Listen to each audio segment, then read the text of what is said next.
Hello, my dear students. My name is Shakti, and I welcome you all in Shakti Sir classes. In today's class, we will practice the all four segments of present indefinite part 2, affirmative sentence, negative sentence, interrogative sentence and interrogative negative sentence, so that you get better command over the language and you better understand what is happening in the framing of the sentences, so that you can speak English more easily, more comfortably. So without wasting a single second, let's get on to the topic English spoken. If you are new on our channel and if you like the video, subscribe the channel and press the bell icon so that you can get the notifications of our videos firstly. चलिए शुरू करते हैं. So in the previous classes we had explained what is the identification of present indefinite tenses part 2. So at the end of the Hindi sentences we find ता है, ती है, ते है, ताहू, तीहू. These 5 words are the basic recognition, basic identification of the present indefinite part 2. So what are the sentence making formula? We had explained all 4 formulas in the previous classes. So we had explained all 4 parts: affirmative, negative, interrogative and interrogative negative deeply in the previous videos. Just go to the playlist and watch videos so that you can get the better in-depth analysis that how the sentences are framed in each and every single segment. In today's class we practice 4 segments at the same time so that we can understand what is happening in the sentences, that how we usually frame, how we write, and most importantly how we speak confidently and precisely according to the parameters of the English grammar. तो चलिए शुरू करते हैं. तो एक sentence अपन frame करते हैं. वहां पर वर्ब की फॉर्म दी गई है, वर्ब की फर्स्ट फॉर्म, और यहाँ पर 9 सब्जेक्ट है जिन पर हम सेंटेंस फ्रेम करेंगे. I, we, you, they, he, she, it, singular noun और plural noun. These are the 9 subject. इन 9 सब्जेक्ट से ऊपर ही पूरे के पूरे इंग्लिश ग्रामर का स्ट्रक्चर जो है डिपेंड करता है, पूरा बेस्ड है.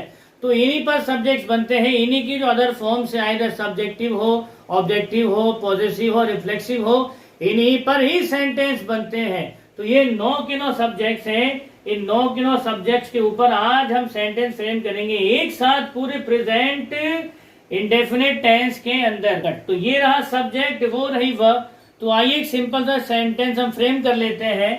तो मैं और राइड का मतलब होता है सवारी करना. तो सेंटेंस अपन फ्रेम करते हैं. तो सेंटेंस अपन फ्रेम कर लेते हैं. आइए सिंपल सा, मैं घोड़े के ऊपर सवारी करता हूँ. मैं घोड़े के ऊपर सवारी करता हूँ. मैं घोड़े के ऊपर सवारी करता हूँ. मैं घोड़े के ऊपर सवारी करता हूँ. This is the basic simple sentence in present indefinite part 2. तो अब इस सेंटेंस की हम जो है इंग्लिश बनाएंगे. फॉर्मूला क्या है, किस तरह से फ्रेम होता है, ये प्रीवियस क्लासेस के वीडियोस में बहुत डिटेल में समझाया गया है. तो अगर आप हर एक बारीकी को जानना चाहते हैं तो I personally request to you just go through all the videos. तो मैं घोड़े की सवारी करता हूं, इसको अपन कन्वर्ट कर लेते हैं. तो अंग्रेजी बनेगी आई राइड ऑन हॉर्स. तो आई राइड ऑन हॉर्स. मैं घोड़े की सवारी करता हूं. तो आई राइड ऑन हॉर्स. अब इसी का अपन नेगेटिव बनाएंगे. ध्यान दीजिएगा, एक सेंटेंस अपन बनाएंगे हिंदी में, एक सेंटेंस बनाएंगे हिंदी में, बाकी के सेंटेंसेस को हम इंग्लिश में ड्राफ्ट करेंगे, इंग्लिश में फ्रेम करेंगे. मेरा एक एम यह है कि आप पहले हिंदी से इंग्लिश में सीखें और फिर इंग्लिश से इंग्लिश में सोचना सीखें. तो एक हमने यहाँ पर सेंटेंस ड्राफ्ट कर दिया, एक सेंटेंस फ्रेम कर दिया, मैं घोड़े के ऊपर सवारी करता हूँ। अब सीधा हम इस सेंटेंस का नेगेटिव वाला मैनर ट्राई करेंगे और उसकी हिंदी दिमाग में होगी लेकिन इंग्लिश सीधा बोर्ड पर होगी। तो सेंटेंस बनेगा I do not ride on horse, I do not ride on horse, I do not ride on horse. इसी का जब इंटरोगेटिव बनाएंगे तो सेंटेंस बनेगा do I ride on horse, do I ride on horse. और इसी का इंटरोगेटिव नेगेटिव बन जाएगा do I not ride on horse, do I not ride on horse, that it. Do I not ride on horse? That's it. So this is the basic formation of present indefinite tenses part 2. These are the 4 segments: affirmative, negative, interrogative, interrogative, negative. If you get the command over the variation, if you get the command over the structure, if you get the command over the language, you can speak English fluently and with full of confidence. You can speak English in such a way that everyone will be mesmerized. They will start to think how the hell you have learned. So my point is, if you practice these sentences accordingly, precisely and regularly, no one can stop you to speak English. तो ये जो practice हम कर रहे हैं, ये है शक्ति सर वाली प्रैक्टिस, ये शक्ति सर वाली प्रैक्टिस है। और इस मैनर में अगर आप प्रैक्टिस कर लेते हैं तो मार्क माय वर्ड, आपको टेंस के अंदर होने वाली वेरिएशन, टेंस की गहराइयां, टेंस के सारे टेक्निकल पार्ट, टेंस के सारे प्रैक्टिकल पार्ट और ग्रामर के अंदर जो भी रूल्स है, रेगुलेशन है, जो भी कुछ है वो सारा इसके अंदर इंक्लूड है, कुछ भी बाकी नहीं रहा। क्योंकि भाषा का मतलब ही ग्रामर है, भाषा का मतलब ही व्याकरण है। तो अभी हमने एक सेंटेंस फ्रेम किया था हिंदी में, बाकी सबकी हमने इंग्लिश बनाई है। तो अब दोबारा से हम बाकी के जो वर्ब्स हैं उनके ऊपर सेंटेंस फ्रेम करेंगे, चारों एक ही बार में। हिंदी बनाएंगे एक की, लेकिन जो है इंग्लिश बाकी कन्वर्ट करेंगे सीधा। तो अपन एक सेंटेंस ले लेते हैं, सब्जेक्ट लिया हम, तो सब्जेक्ट लेते हैं आई और वर्ब की जो फर्स्ट फॉर्म है वो है ड्राइव। तो अपन एक सेंटेंस फ्रेम कर लेते हैं, I drive car, I drive car, मैं कार चलाता हूं। तो सेंटेंस बनेगा आई ड्राइव कार। फिर इसका नेगेटिव बन जाएगा I do not drive car. इसी का इंटरोगेटिव बन जाएगा डू आई ड्राइव कार। और फिर इसी का इंटरोगेटिव नेगेटिव हो जाएगा do I not drive car. तो ये जो अभी हमने सब्जेक्ट आई के ऊपर 4 सेंटेंस बोले, अभी आप देखिए कि यहाँ पर एक ही सब्जेक्ट के 4 हमने सेंटेंस ड्राफ्ट किए हैं। तो ये 4 सेंटेंस का एक सेट है। अब से आपको जिस तरह से प्रैक्टिस करनी है वो प्रैक्टिस कुछ इस तरह से होगी कि अफर्मेटिव, नेगेटिव, इंटरोगेटिव और इंटरोगेटिव नेगेटिव, इन 4 सेंटेंस का एक सेट होगा। इन 4 सेंटेंस का एक सेट होगा और हर एक सब्जेक्ट के साथ आप इस सेट को प्रैक्टिस करेंगे। तो अभी हमने राइट वाला सेगमेंट प्रैक्टिस किया, अब हम जो है प्रैक्टिस करेंगे हाइड वाला वर्ब और दोबारा से वापस वही लेंगे आई।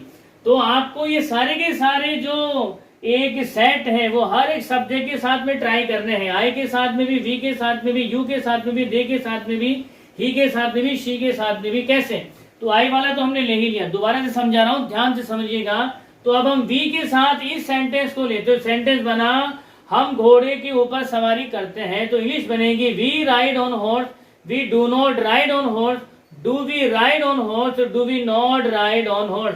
अब यू के साथ इसको फ्रेम करेंगे तो सेंटेंस बनेगा तुम घोड़े की सवारी करते हो। तो इंग्लिश बनेगी you ride on horse, you do not ride on horse, do you ride on horse, do you not ride on horse.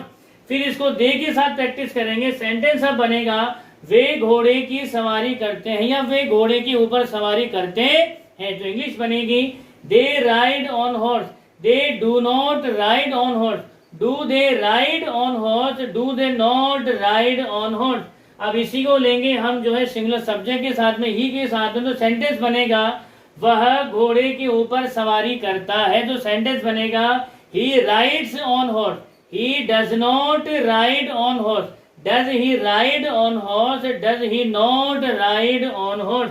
फिर इसी को लेंगे सब्जेक्ट शी के साथ में, वह घोड़े के ऊपर सवारी करती है। तो सेंटेंस बनेगा she rides on horse, she does not rides on horse, does she ride on horse, does she not ride on horse। दोबारा देखिएगा she rides on horse, she does not ride on horse, does she ride on horse, does she not ride on horse।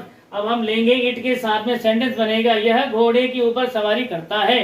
तो sentence हमारा बनेगा it rides on horse, it does not ride on horse, does it ride on horse, does it not ride on horse. अब हम लेंगे singular subject के साथ में इसी सेंटेंस को।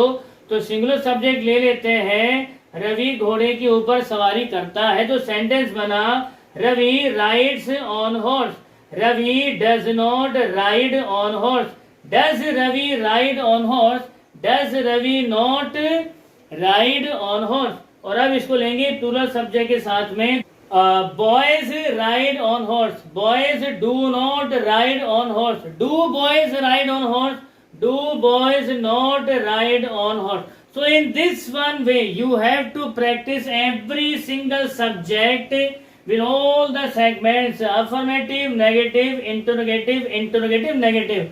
You can take as much verbs as you want। The more you practice, the more you get the command over the language, the more you get the command over the spoken, the more you get the command over the world। Because English is the global language in today's era, and the one who is having the command over the English, actually he or she is having the command over the current scenario। So you have to practice more and more and more। Firstly you have to write the sentence in your copy।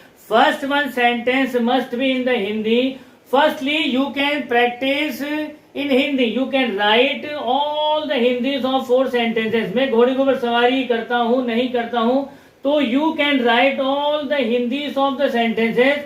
But as you start to get the command over the words, over the language, over the sentences, I suggest you stop using Hindi and start using English more and more and more। So within no time, mark my word, within no time you will start to speak English like a piece of cake। So this was my aim, this was the point I wanted to prove since I had started the spoken classes of English।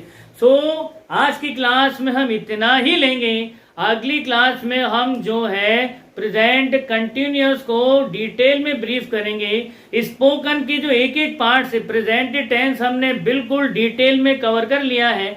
अगली classes के अंदर हम जो है present continuous को जो है start करेंगे। तब तक आप खुश रहिए, मुस्कुराते रहिए। जय हिंद, जय भारत, वंदे मातरम।